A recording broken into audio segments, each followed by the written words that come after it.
Moms Without Time podcast. It's all too much and not enough at the same time.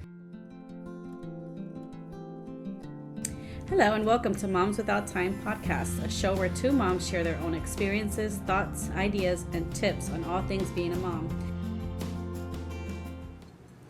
Hi, welcome guys. This is Moms Without Time podcast, and today we're talking about infertility. Yep. Before we get into our topic, which is kind of I'm going to share my story basically about infertility, but we have been having a really good weekend. Monica drove down again. Next time we'll go up to Dallas, but the husbands are being the MVPs this weekend watching our kids. They had a fun time earlier. They were on the splash pad and a little pool. I think the girls are like bonding extra Yes, this time. Like, yes. I mean, it's gonna be more and more every time, but I feel like this time they're really like actively, intentionally like seeking each other, like and playing games. They've with each been other. playing. We played Duck Duck Goose, and it was the cutest thing. Like they've really been like actually interacting more because Julia and Millie are at that age now, and Maya's like. She's like the shepherd. Like she just gathers them together and we like leading play. them, and then Millie's gonna be bopping people's heads for a while now that she knows she enjoyed the game. So. Yeah, so it's been a really fun weekend, and tomorrow's the 4th of July. So, but you leave tomorrow, but so it's not really gonna be a holiday. I don't know. Dallas is kind of weird from at least the neighborhood that I live in. I mean, there's fireworks anywhere, but it's just our neighborhood's kind of quiet and is. Ours is too, actually, which is nice for for toddlers. Kids. Yeah, I was gonna say I'm not complaining about it, but yeah. I'm okay with like having a relaxing holiday. Yeah, and just we're gonna have to catch up on getting back to the routine and work. Yeah. On Tuesday. I've enjoyed that you were here longer this time.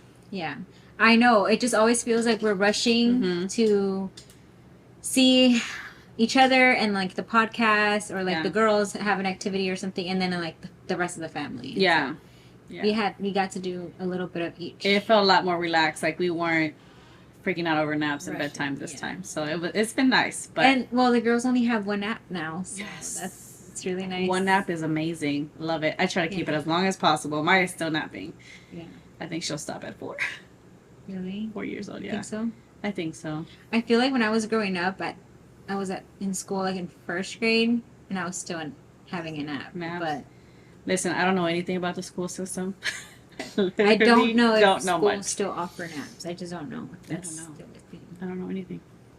But yeah, so we're just gonna have a good discussion today, and I'll share my journey, my husband and I's journey to get to our 2 little girls. And we'll talk a little bit about, how I kind of normalize just the topic. The topic of infertility, just pregnancy. Yeah. Getting pregnant, how hard it is, and all of that. So let's get to it.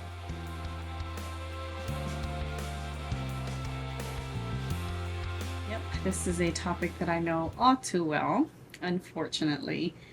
But I just want to start off by kind of talking about how like every mom's journey to get to motherhood is so different, for some it's like so easy, for some it's unexpected, for some it's like a hard journey. Everybody has it so different, but we want to talk more about like I guess the hard journey part, which would be the infertility. A lot of moms or women who are planning to get pregnant, this is like the planning part. The majority of women who plan to get pregnant have a hard time. Yeah. Or they have a lot of misconceptions about pregnancy and how hard it is and think that it's super easy. We're not all like Monica. No, she was very blessed that she got pregnant quickly, which is awesome, But for the case of most women, it's 6 months to a year before that's the time frame that doctors will give you to say don't expect to get pregnant right away. Right. I think that like it's good to talk about infertility, but also just like focus also on the fact that it's normal for it to be a while. Yeah. Yeah. So when Jonathan and I first got married, both of us wanted to wait to have kids. Like we wanted to wait a few years. I was 25. He was 24. I'm 8 months older than him. And so we decided, like, let's wait a few years before we even try. Enjoy this time. After a year, I was like, no, I need to have a baby already. Like, I'm ready. Right. He wasn't necessarily ready, but he was like, okay, it takes a long time from what I've heard, right? So we started trying and it didn't happen right away. But then we did end up getting pregnant. And the reason that we found out was because I was having really bad pains. Like, I wasn't expecting to get pregnant at that point. So I started having really bad pains. Like, I couldn't walk. I was having pain in my side and TMI, a little bit of pain in my back, lower back. So I just didn't know what was going on. Like, I couldn't pinpoint it. So I went to the urgent care because I literally could barely even walk. That's when we found out that we were pregnant. Mm. It's a whole ordeal what happened during that time, because you were there. I remember that. You were there, yeah. I remember taking you ran into Frank's car. Care. Yes. I ran into Frank's car. Tensions were really high. And we thought, it was just like... Yeah, she was backing up and boom. Anyways. Not the best driver, so we found out there that doctor from the urgent care said that I was bleeding out, basically. And sent me to hospital by ambulance. So we get to the hospital and, we're obviously thinking the worst because that's everything he had told us. The hospital doctor basically told us, you have an ovarian, like a cyst. It's a cyst that forms when you get pregnant. So it's fine. Go home, rest. You'll be okay, right? Excuse me. So I went home, or we went home. A week exactly after that, I started having worse pain and feeling even worse. I could really, at that point, not even walk. And so I started bleeding more at that point and went back to the ER, went straight to the hospital that time. And because I know this is TMI, hopefully it's mostly moms listening to this. I know that we have a few men, so thanks for sticking in there with us. But yes, I started bleeding profusely. It was really bad. And that's when they told me that we were having a miscarriage. So that was very bad. Emotions were very high, not expected. And, most women, it's 1 in 4, 1 in 4 women go on to have a miscarriage. And it's like, that's such a staggering number, like 25%. Like, that's a lot. I think about 4 of your mom friends, one of them has probably had a miscarriage. I can think of 2 at least, actually. And so it's just like not talked about a lot these days. And I feel like it's very oh my gosh, so isolating to go through that. And a lot of women wait to announce that they're pregnant because of this, because of miscarriages. And so they don't want people to know and then have to whatever. So with that first one, I was barely pregnant, like 4 weeks. So I announced it at like 4 weeks because I didn't think, that something was going to happen. Yeah. So I did put on Facebook like a little cute picture, whatever. And so the next week when I had the miscarriages, I had to like take it down, and it was very traumatic, But that was the beginning of our problems. And so we decided to just wait a little bit because, it was a horrible experience. And because when I went into the hospital the second time, apparently that cyst ruptured. And so it was December 31st, 2013. And I was starting my insurance coverage literally January 1st. So because the surgery happened at 11 o'clock, December 31st, it wasn't covered. Yeah. So we were like, I think 20 something $1,000 in debt. Mm-hmm. So we were like, okay, we're just going to have to wait a little bit because this is like crazy. Yeah. So we waited, and then we decided to start trying, and it took a while. It took a while for it to happen. A year later, we did get pregnant again. That time, I don't think I had bleeding, but I was starting to have pain on one side. Went to the doctor, and we found out it was an ectopic pregnancy. So my second one was an ectopic pregnancy. believe that was 2014 or 15. I can't even remember. Um, and so for that one, they had to give me the medications because ectopic pregnancies are very dangerous. And luckily, we caught it on time. So after that, after that time, I don't think we were talking a lot during that time. Like I don't I even. think it's 2014 because a lot of things happened 2014. Oh yeah, Yeah. It yeah. was a very Rough year. Yeah, grieving year. Yeah. So it got. But I was also in a dark place, so we probably were. We were talking. in a. I was in a super dark because it happened after. You had personal things. Yeah. I had personal things. Anyways, I was in a. My husband and I both were in a very dark place after the ectopic pregnancy. Like we were just. Why is this happening to us? Like 1 in 4 miscarriages, okay. But now you have an ectopic pregnancy, which happens, but it's not as common. So why is that happening to us, you know? So the doctors, the OB doctors were just like, you know, more than likely your next pregnancy is going to be normal, you know? So we were trying for a very long time and we couldn't figure out what was going on. So at that time, I started to track my cycles. I bought the ovulation test and I was figuring out what was going on. Okay. So after the ectopic pregnancy, it was pretty hard times for my husband and I. And so we questioned a lot. Like we're Christian and we believe in God. And, you know, we knew that he ultimately had a plan. But it's hard not to just like be upset, you know, be mad. Like, why is this happening? And so after that time, we didn't necessarily wait too long because the doctors were like, it's probably not going to happen again. But we ended up having 3 more miscarriages in the span of a year. It was like 2 months. We had a miscarriage and like 2 or 3 months later, had another one. 4 or 5 months after that, we had another one.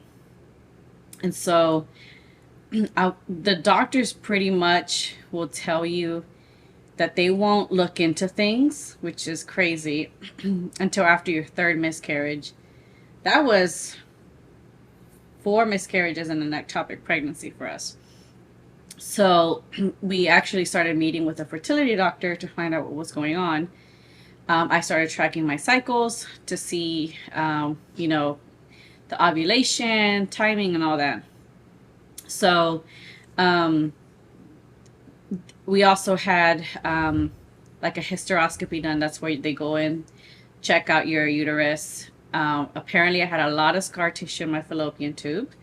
And I also had what was called a uterine septum. And the uterine septum is when you have abnormal growth in your uterus.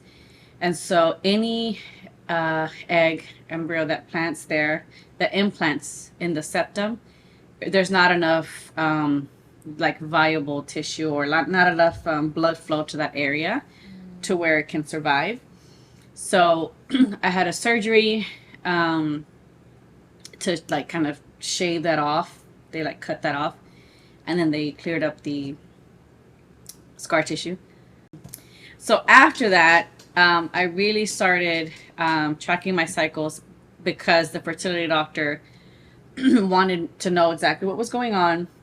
So they monitored me very closely, lots of ultrasounds to see what was going on. They started me on a fertility medication and letrozole. So we did 2 cycles of letrozole. Both of those didn't take. And then we did Clomid for 1 cycle. These are medications that stimulate egg release. So after those 3 cycles with the fertility medications, when we met with our fertility specialist, we talked about the IVF, and it was about $30,000 to start the process. So we went home and we thought about it, and we're like, let's just sign it in the morning. And the timing was so weird because we had been trying, you know, and we had just finished the Clomid the month prior, or maybe 2 months prior. And we took a break off of that because if you've ever been on Clomid, it actually hurts when you're ovulating. Like you can feel the pain of ovulation. And so it was too much for me. And so I was like, we need to take a break from this, you know? So the night before, we decided to just sleep on it. Let's not make any crazy decisions. That's The not next, hit right I know, order now. the next morning, I was like, you know what? Let me go ahead and test. We've been trying. It was almost due for my cycle. So I tested, and lo and behold, positive. And we hadn't had a positive test since before all the surgeries to clear everything up. Right. So this was after they found those issues with me, you know? Right, since like your miscarriages. Right. Yeah. So since we were under the care of a specialist, they were literally doing ultrasounds every single week, which I loved, you know, because we got to see the baby every week up until 13 weeks. And they monitored me very, very closely. I did get a subchorionic hemorrhage, which can be kind of common in pregnancy. It's when you do start bleeding. There's like a little hemorrhage underneath the placenta, but a lot of times that corrects itself. So we had that with Maya, and Did you have to do like bed rest on that? I had to do bed rest for that. Yeah. So, I mean, Maya came. You know, I mean, she's here. Almost here. 4 years She's later. amazing. Yeah. So that was like, it's funny to just like recap all of it and just like talk about it in 10 minutes. It was years worth of like struggle, you know? Yeah. Years worth of like mentally draining positive tests followed by miscarriages, ectopic, pain. The surgery that I had, the first surgery that I had, they were supposed to go laparoscopic to clear out the cysts that ruptured. And that was the one that was the December 31st surgery. And the doctor that did it apparently wasn't able to do it that way. So she ended up doing it's called a exploratory laparotomy. It's where you end up with the C-section scar. So she had to open me up basically to go in there.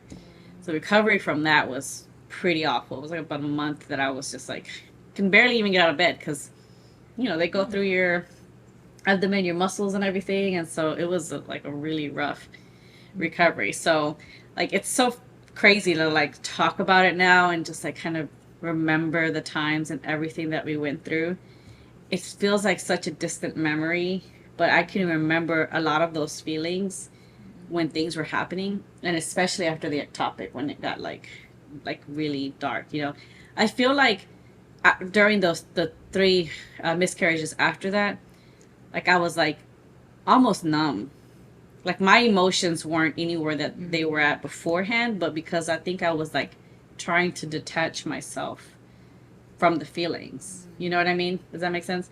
Yeah. So I was trying to like not feel everything while still trying to get pregnant. Yeah. So that was pretty hard, but there came a point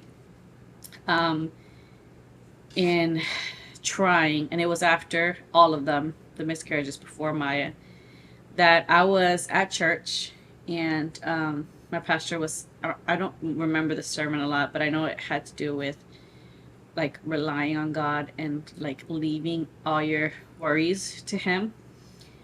And so I just remember like literally breaking down. Like after the sermon finished, he did the prayer where you pray about the things going on, and I felt like everyone in the church could hear me just sobbing. I had never sobbed like that in my life.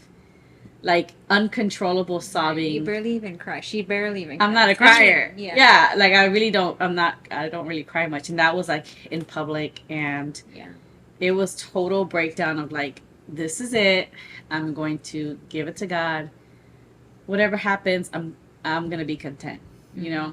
And after that, I really started to try to take the stress out of my life. I started like enjoying more things and picking up hobbies. I started coloring. I started massages around that time. I still do my massages. And so it was just like, I remember after that, like I felt more at peace with everything, you know, even though we decided like, let's continue trying, let's go the route of a fertility specialist. I didn't feel like if this didn't happen, like I was going to be depressed for the rest of my life. You know what I mean? Mm-hmm, mm-hmm. So I just feel like my body was in such a better place mentally that I don't know if it helped or not, but it felt like it did, you know? Yeah. So, yeah, that was a very, very long journey for us. Would you say, and I hate to like even say this, I hate to say it.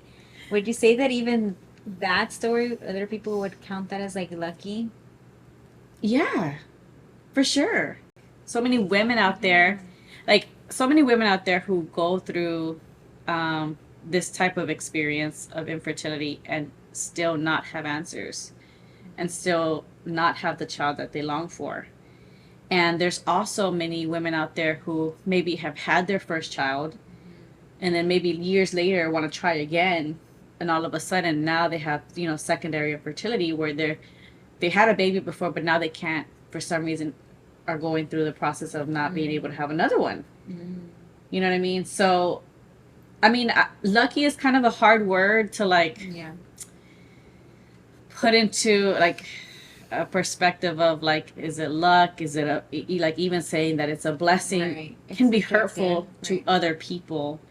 And I understand that, because when I was going through it and seeing other people have their children, I was always very happy for anyone who got pregnant. You know, would never wish bad on anybody.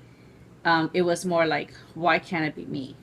Right. You know what I mean? Because you feel a sense of like, not that somebody's being like blessed, like they're not being, you're being more punished. You know what I mean? Like you're being you're being punished. Not that they're being more them better than you or anything. It was like it was just like, not why them, why not me, but something's wrong with me. Mm-hmm. It was like, not that they were ever undeserving. Like I never felt that they were ever undeserving, and I was always happy that another child was being brought into the world. Right. But it was more like, why is this not happening to me? Yeah. You know, it had nothing to do with them. And so that's where it got hard, because when I talk about me being the last of my friends having a baby, I was actually the first of my friends to get pregnant. Yeah. You know, multiple times. Excuse me. So it, five times. You got to see, you were getting pregnant at the same time as your friends, and that they were like successful with their pregnancies. Yes. And you kept, in a way, failing. Yeah. And I that's another reason that I say, like, maybe that's why during the time of other people that I knew having babies, that like maybe I didn't reach out for my own selfish reasons, or that maybe they didn't because of protecting my feelings, kind of thing. You know what I mean? So I do have a close friend that she went through some of the same struggles at me at the same time. And I hated that it happened to her too. Like, absolutely hated it. It was, it's just hard to like put words to these events and feelings. But like, it was a blessing to be able to go through with that with someone. Mm-hmm. Like, even saying that it's a blessing it's just a hard way. It's about perspective, and that's the perspective you have. Everybody has their own like objective opinion on that specific word, but yeah. Like, I mean, it was good for us to go through it together, and it sucked that we went through it together. Yeah, but it's better to have gone through it together than to have gone through it alone. Yeah, because that means women are going through this. If anything, it's the most isolating. I know thing that. Ever. I know, like, I have friends who have gone through it alone, and I have felt like I feel like, I hate to say it, but like I have felt like insulted for like, wow, they didn't include me, and like, why did they tell me they have loss? And then I realized, like, it's not about you. It's not about you, first of all, but second of all, what would I have been able to help? And you know what I mean? I didn't have that experience, so there's nothing that I could have benefited in her sharing that. I mean, you know what I mean? Well, just the leaning, like, I mean, I think you still, it depends on how they felt and how they would have want to share that with the world and their friends, but right? like also like what would I have said? You know what I'm saying? Like with me, my high almighty horse, like feeling insulted, but really, what would I have said if they would have shared that information, not knowing? There's not a lot of words to say. Exactly. Yeah. So it's just wow. It's a lot, So but I hope they can hear this. Look at this chair squeaking. Breaking the train. Yeah, it's definitely one of the most isolating feelings a woman can have. I know that I cannot box your whole experience, but what would you say is the most, like, what point of the entire journey was the most dark? It was after the ectopic, because I had several friends, like in different groups of friends, get pregnant at that time. So it wasn't like just the close friends. It was like different areas. So it was like multiple women that were getting pregnant. And it wasn't just your close friends, probably even like strangers you were like passing just by and seeing it everywhere. Just seeing it everywhere. Yeah. It's like when you get a new car, or like you're thinking about getting a new car and you test drive it, and then all of a sudden you're seeing it everywhere in the freeway. I mean, not to compare it to that. It's so insensitive. No. It's hard to compare it to anything because there's like not a lot of experiences. But in mouth. No, I'm just kidding. No, that was, I would say, that my lowest point, because I didn't expect it. Like a miscarriage, it's 1 in 4, very common. Ectopic, it's not as common, and then for it to happen right after a miscarriage, even more. So Jonathan and I, we always joke around, because everything that we've gone through, it's like the doctors will say, well, there's this percentage that it's not going to happen. Yeah. And it's like, that's us. Like the percentage for a woman to have a miscarriage, ectopic, and 3 miscarriages is probably like 0.00 whatever percent, What's the math? Like, I mean, they have to keep it real with you guys. Like, how low was the percentage? I think they said like less than 1%, less than 0 something.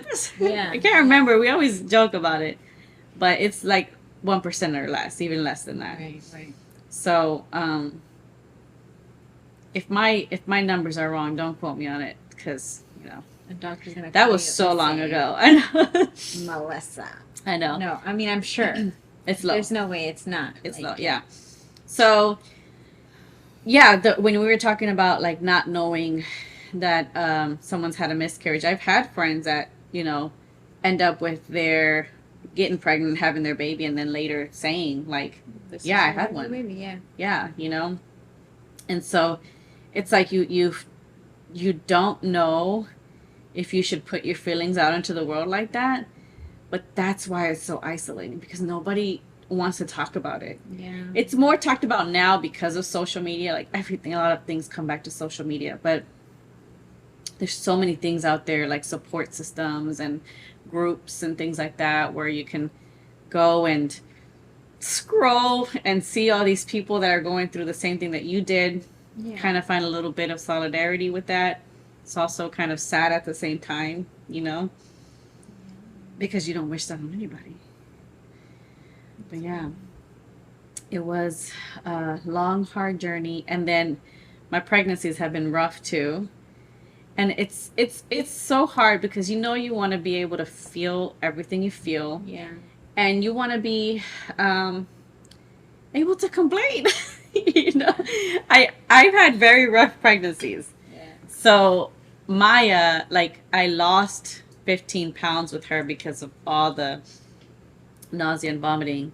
And it's like the moment that I would just think to myself, like, I don't like this. You come back to everything that you've been through before, and it's like, who am I to complain right now? You know what I mean? And so I know that if, even with other moms, like we were talking about, or other women, that haven't been able to get pregnant, it's like, how dare I complain about pregnancy? It's hard, but I can. Yeah. Because it's the experience that I went through. But it's just, I have so many mixed feelings about all of it.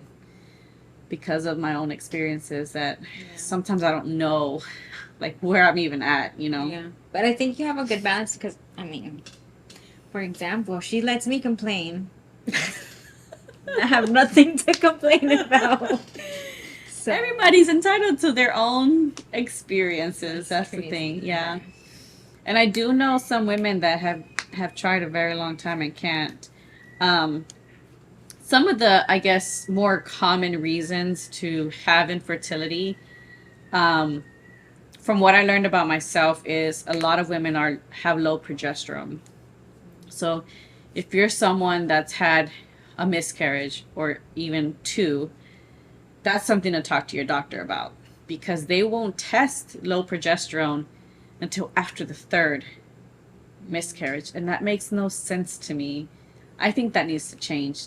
I think that needs like to they change. want you to lose that many. It makes no sense to like, me. Yeah. It absolutely, and I've seen pages out there just like completely It's shooting like down that unethical. logic. Like, honestly, to me, it's unethical. It's like, crazy. Right. It's crazy. Like, I don't think I knew about my progesterone issues until after all 5. Yeah.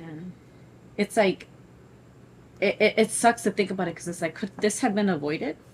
Because I have to get on progesterone as soon, like literally Like, as shouldn't soon women just get tested, period? Like, if, I mean, I don't know. Like, it's America. Come on. Like, can we just, like, move some resources around? Because I had no issues, obviously. Like, you know, I don't know. This is not my episode to talk about. But, like, for example, I didn't even know about your story, like, fully. And you can take this off the podcast, by the way. Why? But I remember that you went through such a hard time. Uh-huh.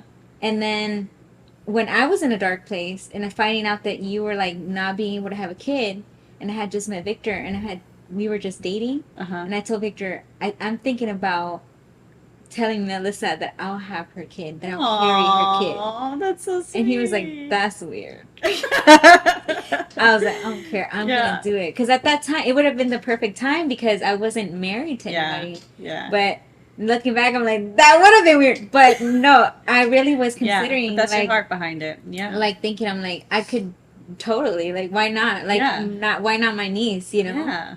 Aww. I was like, I'm going to do that shit. See, that would have been my option. See, eventually. I was like, we look alike. We look alike. I know. But yeah. But anyways, wait, going back, this you can add if you wanted to. I had like everything easy, but I remember being so paranoid.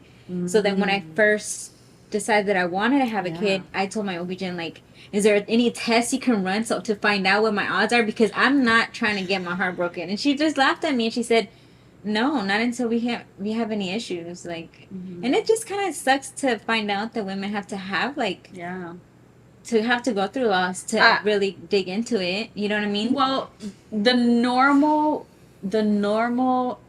flow, I guess, of pregnancy is, you know, you have sex. 2 weeks later, you're supposed to get your period, and you don't.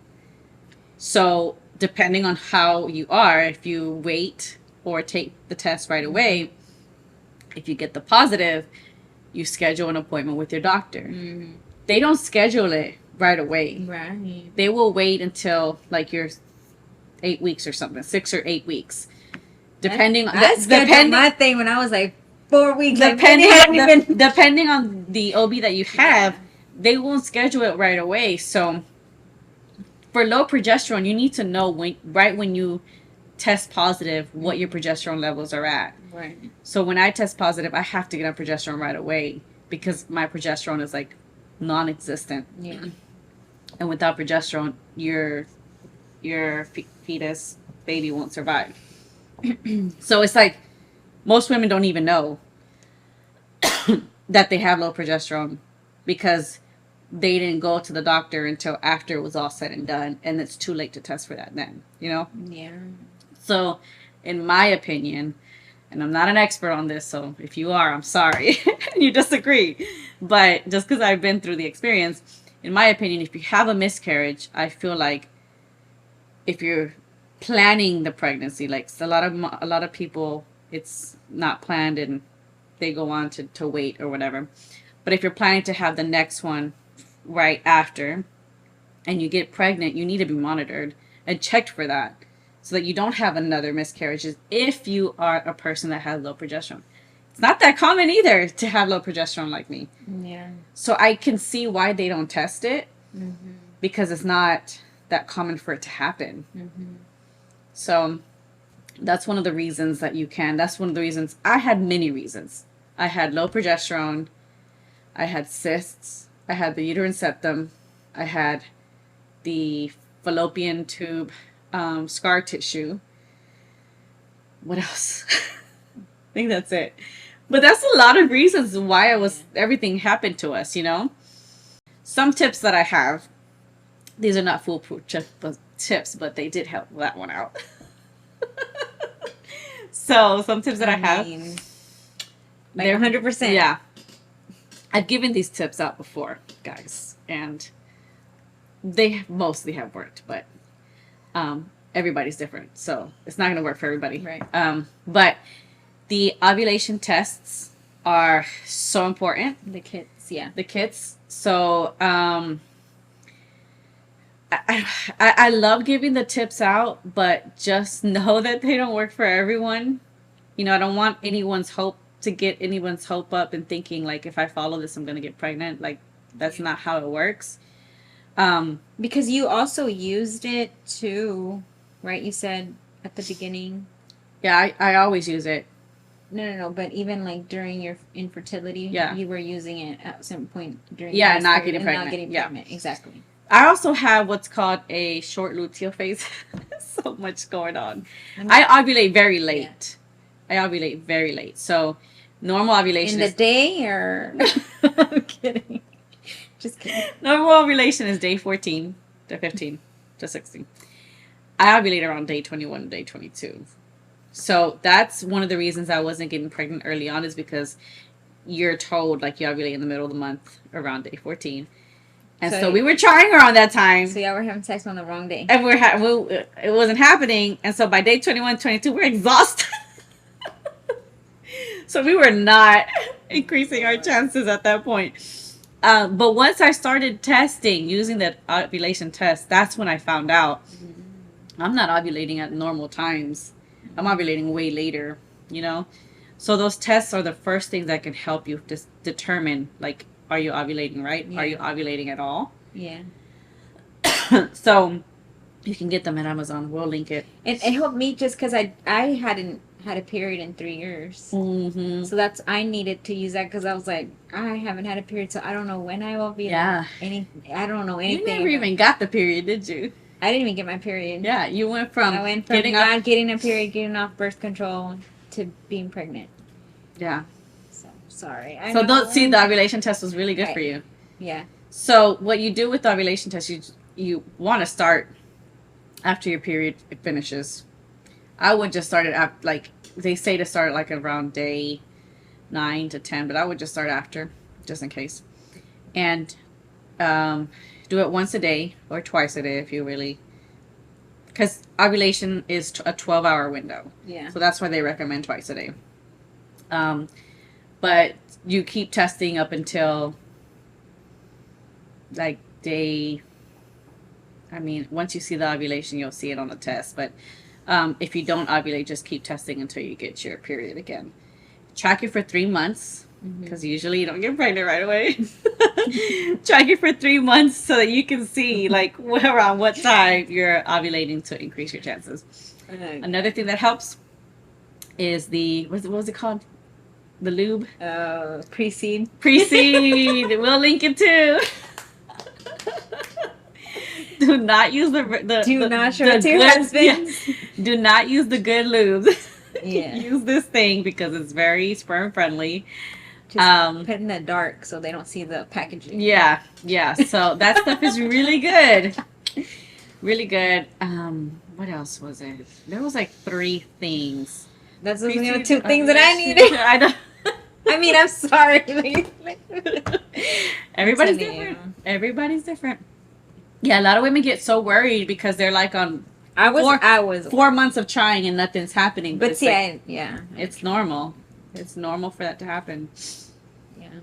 Yeah. Oh, the third thing is called SMEP plan. SMEP plan. Do you remember me talking to you about that? It's the sperm meets egg plan. Oh yeah. So. Oh gosh, she sent me that, and I was like, I'm shutting this website down. We're not getting there till we need to get there.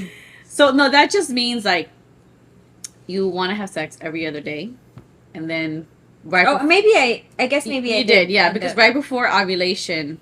So that's why you test for 3 days, because you want to know when you're gonna ovulate, so that right before ovulate you start having sex every day. For 3 months, you mean?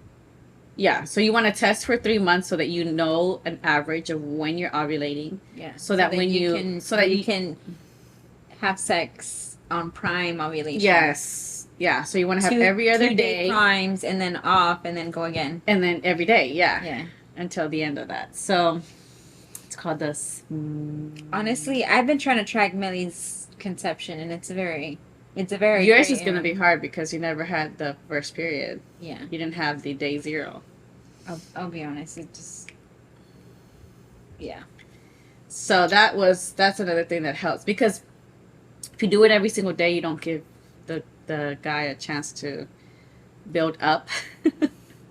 And so they say it's not good to have it every day, but then right before ovulation, that's when you do it every day. Did you guys try like silly things, like trying fruit, things like that, like yes. holistic stuff? Yes, we tried. This was before Maya. We stopped it, and it still worked with Maya, but before, when we were first on our journey, we tried Brazilian nuts. Brazil nuts? That's for the man. Brazil nuts. That's for the man. So that's supposed to help. Okay. With their production. Pineapples. Is that not a thing? I don't know. I don't try pineapples. Oh, I don't know. I'm just lots of water for the woman. Stuff. Yeah.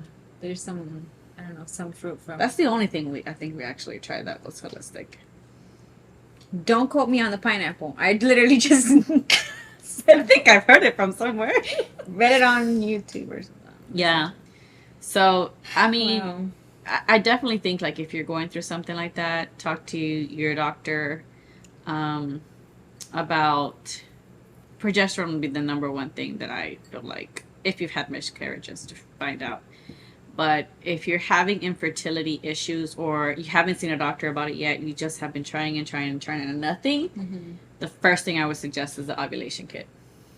Do you think, we've talked about like mommy groups, when after you've like your kid and everything, you know, people join mommy groups, but did you join any like infertility groups or anything like that? Did any of that stuff help you? I really wasn't into groups before Maya. You're not a very social person, like, in that way. Well, no, because when I got pregnant, once you had her, yeah, well, no, once I got pregnant with Maya, like, where I knew like she was sticking around, that's when I really started, like, even the what to expect when you're expecting. Yeah, the what to expect when you're expecting, the app that has like, you put your due date in, and the page where the little fruit grows or something like that. No, it's a social app. Oh, okay. So all the women that were pregnant and their due date was in September joined this chat. Oh, cool.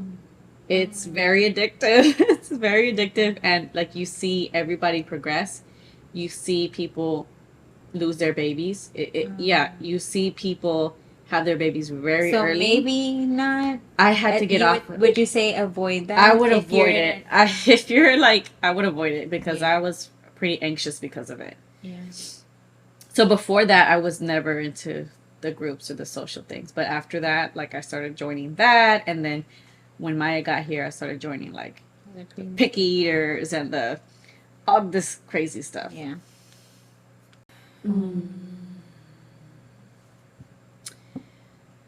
I think that if you have close friends that you can trust and you can be yourself around, it's good to talk about it. It's really good to vent and talk about things and how you're feeling, because keeping them bottled up inside of you, that's how I was after the ectopic pregnancy. And like, I don't think I got to the point of depression, but I remember one day where I'm like, I need to be careful, because I was like just crying in our bedroom, and I had turned off all the lights. Like, I didn't want to see anything. And Jonathan came in there and it scared him. It really scared him. He was like, no. He's like, we're not doing this. Like, you need to get up. You need to get out of bed. We're not just going to cry all day. Like, I understand you. Because, you know, he felt it as much as I did. But he was very worried about me and my mental health, you know. And I wasn't talking to anybody about it because I was I felt like the only one going through it, besides another one of my close friends. Which even then, like, it's so hard to just talk about, you know? So I would say you could talk to me about it. I'll try to be there, you know? It's hard, but talking about it helps. It helps keep, like, I guess the memory alive, too, of, like, it happened. And not just be, like this insignificant time in my life. Like, no, like, each pregnancy was important. Yeah. You know?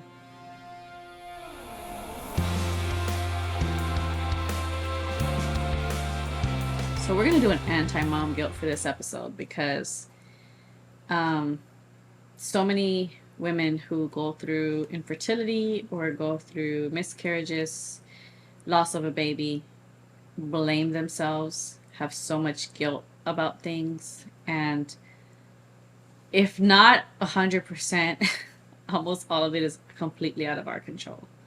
Yeah. You know? And it's so hard not to, like, beat yourself up about it. If I was healthier, if I drank more water, if I didn't lift this, all these crazy, just not crazy. That's a bad word. All these, oh gosh, if I wouldn't written that bike so hard when I was 6 years old. Yeah. When your parents like illogical, like things. Yes. Whenever you were literally like 12 years old. Yeah. And you just popped an ovary. That's a Hispanic thing. Yeah. If you lift them something too heavy, you pop an ovary. Papahuito. It's just like illogical things that we put in our heads to blame ourselves because we want something to blame. We want a reason for why things happen, and we tend to, like, put that on ourselves. And it's like, there's nothing that you could have done.